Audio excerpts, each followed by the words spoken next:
Hello everyone. तो खेसारी लाल यादव जी और कनिष्का जी का आज सुबह में एक एवरेज गाना को रिलीज़ किया गया है। अब एवरेज गाना क्यों कह रहा हूँ जानेंगे आप इस वीडियो में, तो लास्ट तक बने रहे।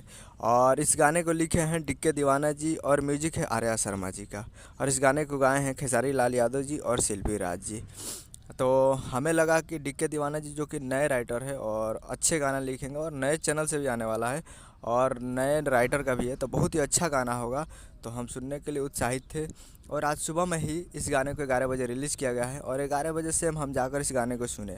और मुझे गाना कुछ बहुत अच्छा नहीं लगा, लेकिन एवरेज एवरेज गाना है, मतलब सुनने ठीक ठाक है, मतलब सुन सकते हैं। मज़ेदार भी गाना है, मतलब उतना मज़ेदार नहीं है लेकिन है।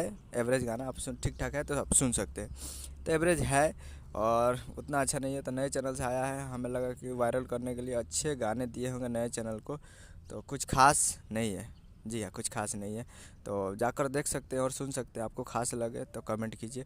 इस तरह का वीडियो चलो चैनल को सब्सक्राइब करके बेल आइकन बजता कैसे कैसे ले लिया जी का लेटेस्ट मिलता है अगले वीडियो में। तब तक के लिए जय हिंद, जय भोजपुरी।